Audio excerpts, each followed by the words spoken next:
Social মিডিয়ায় খুবই হাসি খুশি, খুবই সুন্দর কাপল ছিল, মাশাআল্লাহ। তাহলে এ কি হয়ে গেল? তাহলে কি সোশ্যাল মিডিয়া হচ্ছে উপরের হাসি? আসসালামু আলাইকুম। এখন নেট দুনিয়া কাঁপছে ইকরা আপুকে নিয়ে। আমি ওনার সব ভিডিও দেখতাম।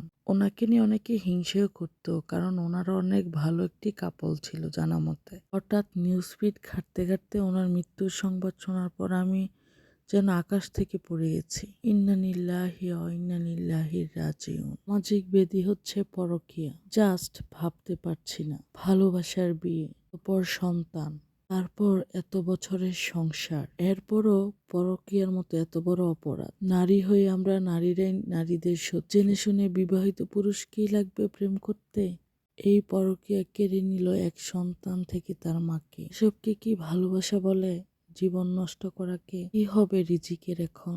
আমি মনে করি পুরুষ হোক আর নারী হোক, বিয়ে করার পর আরেকটি মেয়ের সাথে কেন সম্পর্ক করতে হবে? একবার প্রেম করার পর তারপর বিয়ে, আবার কেন প্রেমে পড়বে? আমার কাছে খুব কষ্টদায়ক হচ্ছে বিষয়গুলো। আলভি লিখেছেন, ভুল করলে মাফ মিলে, কিন্তু মুক্তি মেলে না। ইকরা আপু তার কমেন্টে উত্তর দিয়েছিলেন কংগ্রেচুলেশন, আর বাকিটা তো জানি না।